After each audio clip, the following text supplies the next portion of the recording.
Pirkei Avot translates in English to ethics of our fathers, and this is part of the Mishna. The Mishna was written before the Gemara. It was put together by Rabbi Yaron and this is one of the critical parts of the oral Torah that every Jew must learn on a regular basis. This is not one of those books that you read one time, like you read a story and that's it. This is, in so many words, ech liot ben adam. In so many words, how to be a decent human being.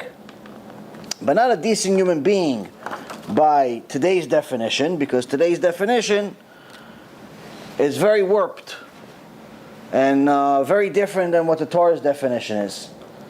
So in so many words, this critical part of the Torah, this Pirkei Avot, is something that is supposed to teach us on a regular basis how to behave, how to react to certain things, how to treat certain things, whether it's limud Torah, marriage, relationships, anger, business. This is Mussar. If you ever read about Mussar in general, whether it's the books like, for example, we've talked about in the past, like Mesilat Yesharim, Path of the Just, or different stories by Rabbi Israel Misalant, which was lived about a little less than 200 years ago. There's a lot of Mussar that's being taught out there, Baruch Hashem.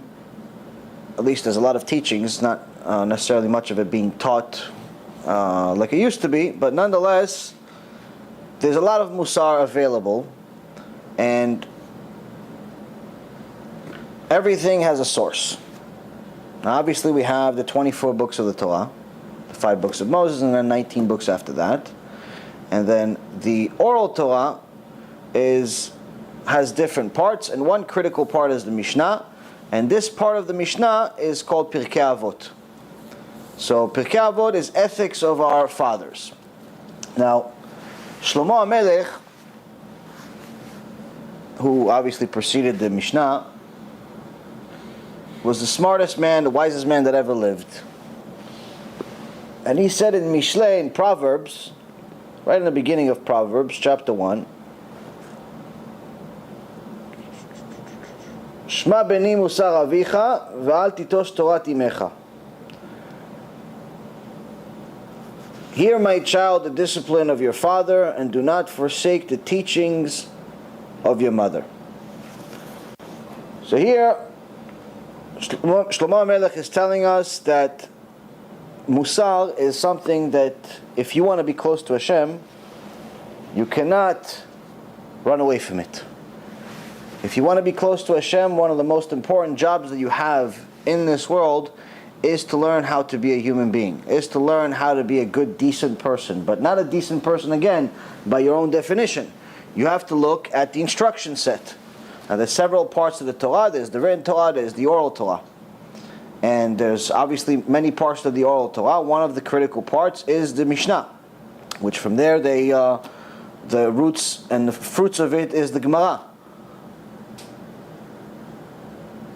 In there, you have exact instructions of what to do. But if we pretend like we already know everything, if we make the Torah secondary, if we make Mussar secondary, well, you know what, we want to learn Parashat Shavua, we want to learn interesting things that happened in the past, we want to learn different Sipurei Tzadikim, all of that's wonderful. But if you're not going to implement these things in your life, then it's all useless. To learn about who Moshe Rabbeinu is very nice, but to learn how to be like Moshe Rabbeinu is the point. That's why Hashem put it in the Torah. Moshe Rabbeinu is the most important trait that everyone knows Moshe Rabbeinu for, is that he was the humblest man that ever lived. Now, if somebody is a loser, doesn't have anything, doesn't have any money, doesn't have any wisdom, doesn't have anything to speak of, There's no such thing as humility for a person like that. He has nothing to be proud of. He has nothing.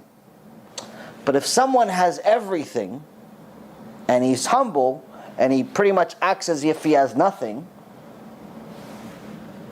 acts as if what he has is not significant because he knows where it's coming from. He knows it's really not his. If he's a faker, where he's like, oh, I don't know anything, Oh, by the way, did you see my book? I wrote all these things in my book. Okay, and then he's saying, I don't know anything, I don't think it's faker. He's not real. If someone is yeah, no, I don't know that much about business, but I did sign a deal last week for $30 million. That's a faker. That's a faker. Moshe Rabbeinu, when it says that Moshe Rabbeinu was the humblest man that ever lived, it's making that statement, Hashem is signing off on it. Because Moshe Rabbeinu actually had all the reasons in the world to be the most arrogant person that ever lived. The most proud person that ever lived, because he actually had everything. Mm-hmm. He was very, very strong. We read in last week's parasha that when he died at 120 years old, even his eyes didn't change. He was still strong like a 20-year-old person. He was very tall, very strong. He beat Og Melech HaBashan, Og the king of Bashan. He was very rich. He made a lot of money, a fortune, off of the little chips of the 10 commandments that broke. The little small pieces that Hashem allowed him to become wealthy off of them. On top of that, he's the only man that ever spoke to Hashem face to face. And he spoke to him on a regular basis whenever he wanted. He spoke to the source. From the bushes, no? From the bush, and also for 40 years throughout the whole desert. When he was gone. Right, throughout the whole desert. All the time that he was in the desert, spoke to Hashem. So, Moshe has many things on his resume that no one ever did. And no one ever will do. But yet, Moshe Rabbeinu, when Am Yisrael complains to him, and Aaron, about, they wanted water, Moshe Rabbeinu and Aaron says, V'anachnu ma? We're nothing. What are we? That you're even complaining to us. Complain to the source. Complain to Hashem. Don't complain to us. Who are we, Bichlal? Why? Just because I talk to him, you think he's going to listen to me? Just because I have some money, you think I could buy you something? Just because I'm strong, you think I could break something, go pick something up? Everything is from the source. Everything is from Hashem. As soon as a person realizes this, then they could start developing a relationship with Hashem. But as long as a person has a confused idea of the relationship they have between them and Hashem, it creates a very big problem.